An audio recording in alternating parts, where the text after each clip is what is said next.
Now, hello everyone, welcome back to my channel that is Biology Achievers. My name is Simmi Singh. आज का जो video है उसमें हम डिस्कस करेंगे C4 साइकिल के बारे में। अब C4 साइकिल के बारे में हम जब पढ़ेंगे तब अगर यदि हमने C3 साइकिल के बारे में पहले से पढ़ रखा हो, बिकॉज C4 साइकिल जो है वो C3 साइकिल से ही कनेक्टेड है। तो उससे पहला वाला जो वीडियो था जिसमें हमने C3 साइकिल को डिटेल में डिस्कस किया था विद डायग्राम, उसका पूरा प्रोसेस देखा था कि कैसे उसका प्रोसेस होता है एंड उसका एंड प्रोडक्ट जो है वो क्या होता है। सो अगर यदि वो वाला वीडियो नहीं देखा है तो उस वाले वीडियो को देख लें पहले, बिकॉज C4 साइकिल जो है उसी से कनेक्टेड है। नाउ सबसे पहले हम देखते हैं कि जो C4 साइकिल है इसका क्या मतलब होता है। C4 मीन्स क्या है कि C3 साइकिल हो या फिर C4 साइकिल हो, दोनों में ही क्या होता है कि जो एनवायरनमेंट में कार्बन डाइऑक्साइड प्रेजेंट है उसका फिक्सेशन होता है। अब जब कार्बन डाइऑक्साइड है, फॉर एग्जांपल ये एनवायरनमेंट में कार्बन डाइऑक्साइड प्रेजेंट है, ये फिक्स हुआ, फिक्स होने के बाद ये हो सकता है 2 कार्बन का कोई कंपाउंड बनाए या 3 कार्बन का कंपाउंड बनाए या 4 कार्बन का कंपाउंड बनाए। जब ये इसका फिक्सेशन के बाद 3 कार्बन का कंपाउंड बनाता है तो इसको हम C3 साइकिल या फिर C3 पाथवे के नाम से जानते हैं। अगर यदि C4 मीन्स कि 4 कार्बन का कंपाउंड जो है वो बनता है तो इस वाले पाथवे को हम C4 साइकिल या फिर C4 पाथवे के नाम से जानते हैं। सो इसका मतलब होता है कि 4 कार्बन का कंपाउंड जो है उसका फॉर्मेशन हो रहा है इस प्रोसेस में, इसीलिए इसको हम C4 साइकिल के नाम से जानते हैं। अब इसके अल्टरनेटिव नेम जो हैं जिसको हम फोटोसिंथेटिक कार्बन साइकिल के नाम से भी जानते हैं and hatch and slack pathway के नाम से भी जानते हैं, बिकॉज 2 साइंटिस्ट थे हैच एंड स्लैक जिसके नाम पर इस पाथवे का नाम पड़ा है, हैच एंड स्लैक पाथवे के नाम से भी जानते हैं। अब ये जो C4 साइकिल है वो कौन से प्लांट्स में प्रेजेंट होती है, क्या स्पेशल उनमें फीचर्स होते हैं जिनमें C4 साइकिल रन होती है, बिकॉज C3 साइकिल जो है वो ऑलमोस्ट ऑल टाइप के जो प्लांट हैं उनमें रन होती है, लेकिन C4 साइकिल जो है वो कुछ स्पेशल रीजन वाले प्लांट्स में ही रन होती है, जैसे कि वो प्लांट जो ड्राई ट्रॉपिकल रीजन में अडेप्टेड होते हैं या फिर जो बहुत हायर टेम्परेचर वाला जो रीजन होता है वहाँ पर प्रेजेंट होते हैं, उन प्लांट में C4 साइकिल जो है वो रन होती है। So plants that are adapted to dry tropical region have C4 pathway, जैसे कि कॉर्न, शुगर केन, सॉर्गम्स के ये कुछ एग्जाम्पल्स हैं। उसके बाद यहाँ पर वही लाइन लिखी है जो हमने यहाँ पर अभी समझा कि जब कार्बन डाइऑक्साइड फिक्सेशन के बाद अगर फर्स्ट स्टेबल कंपाउंड 3 कार्बन का है तो उसको हम C3 साइकिल के नाम से जानेंगे। अगर यदि फर्स्ट स्टेबल कंपाउंड 4 कार्बन का फॉर्म हो रहा है तो उसको हम C4 साइकिल के नाम से जानते हैं। So those plant in which the first product of carbon dioxide fixation is a C3 acid, that is phosphoglyceric acid या फिर फॉस्फोग्लिसरेट के नाम से जानते हैं। तो इस वाले पाथवे को हम बोलते हैं C3 pathway. And those in which the first product was a C4 acid, that is oxalo acetic acid, जिसको हम शॉर्ट में OAA के नाम से जानते हैं, बिकॉज आगे के प्रोसेस में हम इसको शॉर्ट में ही पढ़ने वाले हैं। ऑक्सैलो एसिटिक एसिड जो है वो फॉर्म होता है, तो इस वाले पाथवे को हम जानते हैं C4 साइकिल के नाम से। अब यहाँ पर ये लिखा है कि जो C4 प्लांट होते हैं तो उनमें कुछ स्पेशल फीचर्स होते हैं, उनके कुछ स्पेशल कैरेक्टरिस्टिक्स होते हैं। सो उसमें क्या होता है कि उनमें स्पेशल टाइप की लीफ एनाटॉमी पाई जाती है। अब स्पेशल टाइप की लीफ एनाटॉमी कहने का मतलब ये हो गया कि जो इसमें जो 2 तरीके की सेल्स पाई जाती हैं, मीजोफिल सेल्स और बंडल शीथ सेल्स। तो उसमें क्या होता है कि जो बंडल शीथ सेल्स जो होती हैं, फॉर एग्जाम्पल ये बंडल शीथ सेल है, अब ये क्या है, जब ये मीजोफिल सेल्स से सराउंडेड होती हैं तो इस तरीके की जो एनाटॉमी पाई जाती है वो कौन से प्लांट में पाई जाती है, C4 प्लांट में देखने को मिलती है। सो C4 प्लांट जो होते हैं उनमें स्पेशल टाइप की लीफ एनाटॉमी पाई जाती है, बहुत हाई लाइट इंटेंसिटी जो होती है उसको ये उसके अगेंस्ट रिस्पॉन्स करते हैं, उसके बाद हायर टेम्परेचर जो होता है उसको टॉलरेट करते हैं। एक स्पेशल तरीके का प्रोसेस जो है वो देखा नहीं जाता इनमें, जिसको हम फोटो रेस्पिरेशन के नाम से जानते हैं। यहाँ पर इतना समझ लेते हैं कि जो फोटो रेस्पिरेशन है वो एक यूजलेस प्रोसेस होता है प्लांट का। सो इस तरीके का प्रोसेस जो है वो C4 प्लांट में नहीं पाया जाता। और बायोमास प्रोडक्टिविटी जो होती है उनमें ग्रेटर होती है, हायर होती है। सो ये कुछ स्पेशल कैरेक्टरिस्टिक्स, स्पेशल फीचर्स थे C4 प्लांट के। उसके बाद इसका जो फर्स्ट स्टेबल प्रोडक्ट होता है जो होता है वो क्या होता है, C4 एसिड, मीन्स 4 कार्बन का एसिड होता है जिसको हम ऑक्सैलो एसिटिक एसिड के नाम से जानते हैं। ये थे कुछ फीचर्स, कुछ कैरेक्टरिस्टिक्स C4 प्लांट के बारे में, और कौन से प्लांट जो हैं उनमें रन होती है C4 साइकिल। उसके बाद यहाँ पर आता है कि जो स्पेशल टाइप की लीफ एनाटॉमी पाई जाती है तो उसका क्या मतलब होता है। तो C4 cycle has been associated with a particular leaf structure.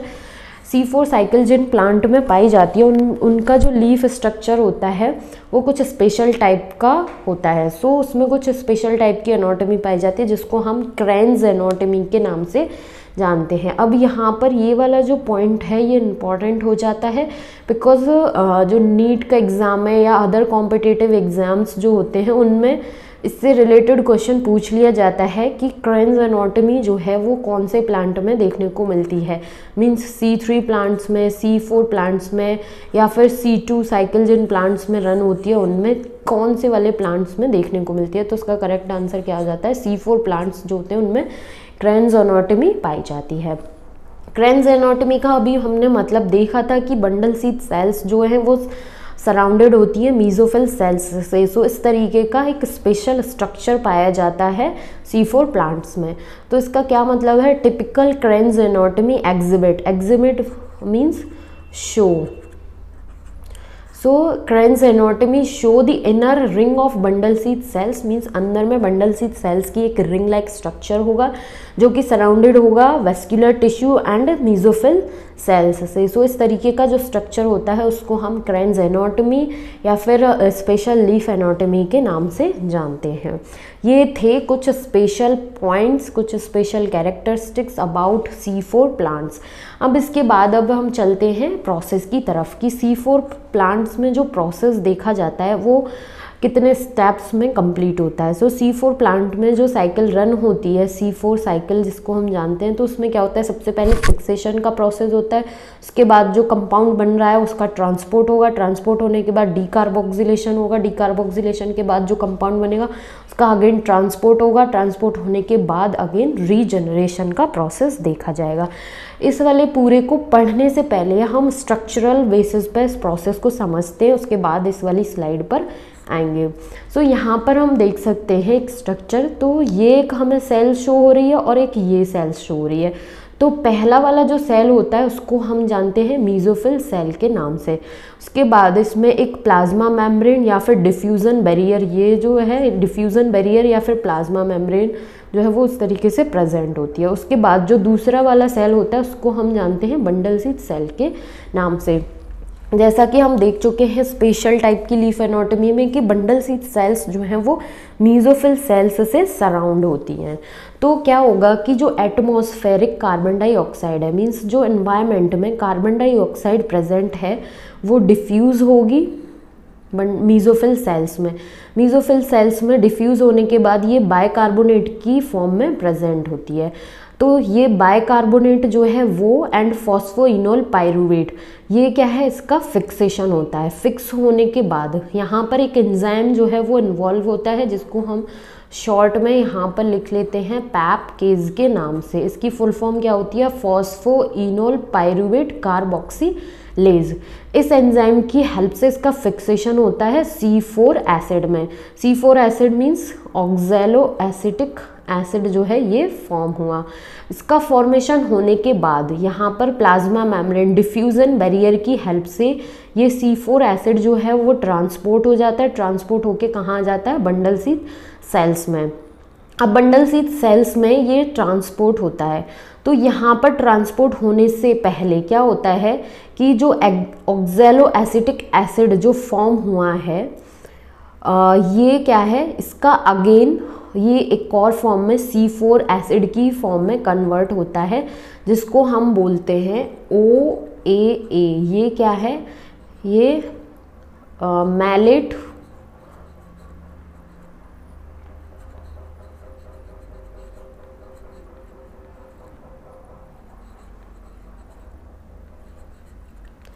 Mallet dehydrogenase enzyme की हेल्प से किस में कन्वर्ट हो जाता है, मैलेट में। ये भी क्या है, ये 4 कार्बन का एसिड है।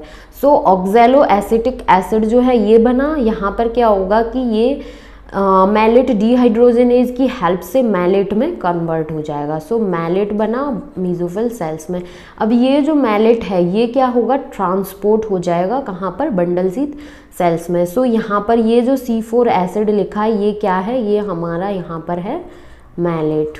अब ये मैलेट जो है इसका क्या होगा, डी कार्बोक्सिलेशन, मैलिक एंजाइम की हेल्प से ये क्या होगा, डी कार्बोक्सिलेशन होगा। डी कार्बोक्सिलेशन मीन्स कि जो 4 कार्बन का कंपाउंड था, जब इसका डी कार्बोक्सिलेशन होगा तो इस तरीके से यहाँ पर कार्बन डाइऑक्साइड रिलीज होगी एंड 3 कार्बन का कंपाउंड जो है वो फॉर्म होगा।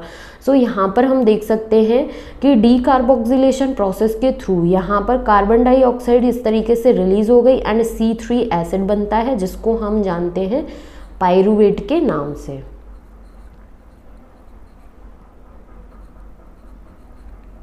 सो 3 कार्बन का कंपाउंड पाइरूवेट जो है बन गया।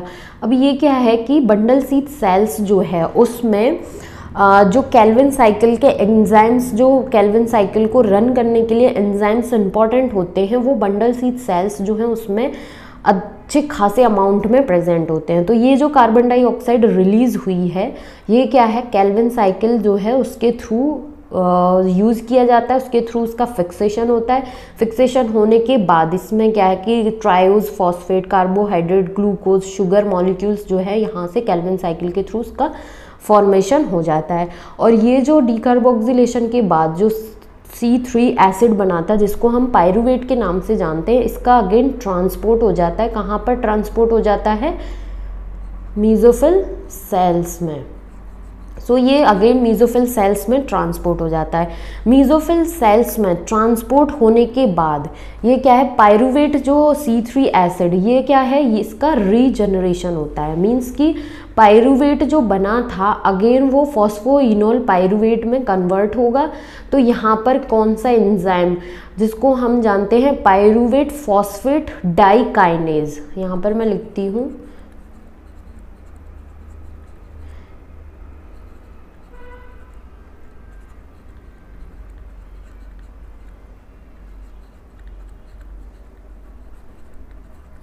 ये एंजाइम जो है वो इन्वॉल्व होता है पाइरूवेट से फॉस्फोइनोल पाइरूवेट बनाने में और इस प्रोसेस को हम जानते हैं रीजनरेशन के नाम से। सो ये जो C3 एसिड बना था बंडल शीथ सेल्स में ट्रांसपोर्ट हो जाता है मीजोफिल सेल्स में। मीजोफिल सेल्स में पाइरूवेट फॉस्फेट डाइकाइनेज एंजाइम प्रेजेंट होता है जिसकी हेल्प से ये कन्वर्ट हो जाता है फॉस्फोइनोल पाइरूवेट में। इस प्रोसेस को हम बोलते हैं रीजनरेशन।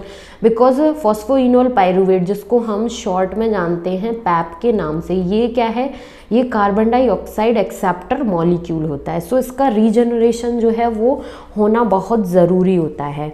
इस तरीके से ये प्रोसेस चलता है कि कार्बन डाइऑक्साइड फिक्स हुई, फिक्स होने के बाद ऑक्जेलो एसीटेट बनाया, ऑक्जेलो एसिटिक एसिड मैलेट में कन्वर्ट हुआ, मैलेट ट्रांसपोर्ट होकर बंडल शीथ सेल्स में आया, मैलेट जो है उसका डीकार्बोक्सिलेशन हुआ जिससे पाइरूवेट बना, पाइरूवेट ट्रांसपोर्ट होकर मीजोफिल सेल्स में जाता है जहाँ पर ये पाइरूवेट फॉस्फेट डाइकाइनेज की हेल्प से अगेन फॉस्फोइनोल पाइरूवेट जो है उसमें कन्वर्ट हो जाता है। ये जो रीजनरेशन का प्रोसेस है यहाँ पर क्या होता है कि एक ATP मॉलिक्यूल जो है उसका यूटिलाइजेशन होता है। सो 1 ATP मॉलिक्यूल जो है वो यूटिलाइज हो जाता है रीजनरेशन के प्रोसेस में। इस तरीके से C4 साइकिल जो है वो रन होती है C4 प्लांट्स में। अब हम चलते हैं प्रीवियस स्लाइड की तरफ जहाँ पर हमने बहुत सारा कुछ लिखा हुआ देखा था। इसमें क्या है कि fixation of bicarbonate HCO3 minus and phosphoenol pyruvate, जो कि हम स्ट्रक्चरली देख सकें कि कार्बन डाइऑक्साइड जो एनवायरनमेंट में प्रेजेंट थी वो क्या है, आती है और मीजोफिल सेल्स में इस फॉर्म में कन्वर्ट हो जाती है और मीजोफिल सेल्स में पहले से ही फॉस्फोइनोल पाइरूवेट जो है वो प्रेजेंट होता है। सो इन दोनों का फिक्सेशन होता है फॉस्फोइनोल पाइरूवेट कार्बोक्सिलेज जिसको हम शॉर्ट में पैप केज के नाम से जानते हैं। सो इस एंजाइम की हेल्प से इसका फिक्सेशन हुआ मीजोफिल सेल्स में। क्या बनाता है ये, 4 कार्बन का कंपाउंड बनाता है जिसको हम ऑक्जेलो एसिटिक एसिड की नाम से जानते हैं, जो कि रिड्यूस्ड हो जाता है मैलेट में मीन्स कन्वर्ट हो जाता है मैलेट में, किसकी हेल्प से, NADP मैलेट डीहाइड्रोजनेज की हेल्प से मैलेट में कन्वर्ट हो गया। कहाँ पर हो रहा है ये प्रोसेस, मेसोफिल सेल्स में के क्लोरोप्लास्ट में, और converted to aspartate by transamination with glutamate in cytosol. या तो ये क्लोरोप्लास्ट, मेसोफिल सेल्स का जो क्लोरोप्लास्ट है वहाँ पर क्या होगा, ऑक्सैलोएसिटेट मैलेट में कन्वर्ट हो जाएगा, या फिर ये एस्पार्टेट में कन्वर्ट हो सकता है ट्रांस एमिनेशन का प्रोसेस जो है उसके through with glutamate in cytosol, और साइटोसोल में ग्लूटामेट में भी कन्वर्ट हो सकता है। अगर साइटोसोल में तो ग्लूटामेट होगा और क्लोरोप्लास्ट है तो ये एस्पार्टेट एंड मैलेट में कन्वर्ट होगा। इस तरीके से फिक्सेशन का फर्स्ट स्टेप जो है वो मेसोफिल सेल्स में देखने को मिलता है। उसके बाद जो मेसोफिल सेल्स में मैलेट जो फॉर्म हुआ था वो भी 4 कार्बन का एसिड था, तो अब ये क्या है कि इसका ट्रांसपोर्ट होगा, transport of 4 carbon acid that is malate और aspartate into bundle sheath cells. अब मेसोफिल सेल्स से ये क्या है, ट्रांसपोर्ट होके आएगा बंडल शीथ सेल्स में that surround the vascular tissue. उसके बाद जब सेकेंड स्टेप में ट्रांसपोर्ट हो जाता है मेसोफिल सेल्स से बंडल शीथ सेल्स में, उसके बाद क्या है, डी कार्बोक्सिलेशन जो है उसका प्रोसेस देखा जाएगा। डी कार्बोक्सिलेशन का मतलब क्या हो गया कि जो मैलेट ट्रांसपोर्ट होके आया है वो क्या होगा, वो 3 कार्बन के कंपाउंड में कन्वर्ट हो जाएगा। So decarboxylation of 4 carbon acid and generation of carbon dioxide which is then reduce to carbohydrate by Calvin cycle. अब जो डी कार्बोक्सिलेशन का प्रोसेस है उसमें एक कार्बन डाइऑक्साइड मॉलिक्यूल जो है वो रिलीज होगा और वो रिड्यूस हो जाएगा कार्बोहाइड्रेट में with the help of Calvin cycle, जो कि हम प्रीवियस वीडियो में C3 साइकिल पढ़ चुके हैं, कैसे कार्बन डाइऑक्साइड जो है उसका फिक्सेशन, रिडक्शन, रीजनरेशन का प्रोसेस देखा जाता है। उसके बाद जो 3 कार्बन का कंपाउंड जो बनता है डी कार्बोक्सिलेशन के प्रोसेस में, जिसको हम जानते हैं पायरुवेट के नाम से, so transport of 3 carbon backbone pyruvate formed by decarboxylation step back to the mesophyll cells में, इसका फिर से बंडल शीथ सेल्स से मेसोफिल सेल्स में ट्रांसपोर्ट हो जाता है। अब क्या है, रीजनरेशन ऑफ फॉस्फोइनोल पायरुवेट। अब यहाँ पर जब ट्रांसपोर्ट हो जाएगा तो उसके बाद ये पायरुवेट जो ट्रांसपोर्ट हो गया है इसका रीजनरेशन होगा, मीन्स कन्वर्ट होगा फॉस्फोइनोल पायरुवेट में। तो फॉस्फोइनोल पायरुवेट क्या है, कार्बन बाइकार्बोनेट या फिर हम कह सकते हैं कार्बन डाइऑक्साइड एक्सेप्टर मॉलिक्यूल होता है। ATP and inorganic phosphate convert pyruvate to phosphoenol pyruvate releasing AMP and pyrophosphate. So जो रीजनरेशन का जो प्रोसेस है वहाँ पर क्या होता है कि एटीपी जो है उसका मॉलिक्यूल 1 एटीपी मॉलिक्यूल जो है वो यूटिलाइज होता है, जो कि कन्वर्ट हो जाता है AMP and two inorganic phosphate molecule, जिसको हम पायरोफॉस्फेट के नाम से जानते हैं, उसका रिलीज होता है। सो इस तरीके से ये जो C4 साइकिल है वो रन होती है C4 प्लांट में। अब हम स्ट्रक्चर पे जाते हैं, इसमें देखते हैं कि एक बार जब रन हो रही है ये साइकिल और एक कार्बन डाइऑक्साइड मॉलिक्यूल जब फिक्स हो रहा है, तो एक बार रन हो रही है और यहाँ पर एक कार्बन डाइऑक्साइड मॉलिक्यूल जो है वो रिलीज हो रहा है, ठीक है। तो एक कार्बन डाइऑक्साइड मॉलिक्यूल जो है उससे तो क्या कहते हैं, ग्लूकोज का फॉर्मेशन नहीं होगा। सो ये साइकिल भी हमें कितने बार 6 टाइम रन करानी पड़ेगी, जिससे यहाँ पर 6 कार्बन डाइऑक्साइड मॉलिक्यूल्स जो हैं उसका फिक्सेशन होगा। 6 कार्बन डाइऑक्साइड मॉलिक्यूल के फिक्सेशन के बाद हमें 1 ग्लूकोज का मॉलिक्यूल जो है उसका फॉर्मेशन होगा। सो 6 कार्बन डाइऑक्साइड मॉलिक्यूल को फिक्स करने के लिए हमें कितने एटीपी की ज़रूरत पड़ रही थी, 18 एटीपी जो है उसका यूटिलाइजेशन हो रहा था एंड 12 NADPH जो है वो यूज़ हो रहे थे, जो कि हम देख चुके हैं कहाँ पर, केल्विन साइकिल में। सो इस तरीके से ये साइकिल भी 6 बार रन होगी। 6 बार रन होने के बाद यहाँ पर एक कार्बन डाइऑक्साइड मॉलिक्यूल जो है उसका 6 मॉलिक्यूल जो है फिक्स करने के लिए 6 बार रन करानी पड़ेगी, जिससे हमें फिर एक ग्लूकोज मॉलिक्यूल जो है वो फॉर्म होगा, मिलेगा। उसके बाद अब ये तो हमने देख लिया कि यहाँ पर कार्बन डाइऑक्साइड जो है उसको फिक्स करके एक ग्लूकोज मॉलिक्यूल को फॉर्म करने के लिए हमें 18 एटीपी मॉलिक्यूल्स जो है उसका यूटिलाइजेशन होगा।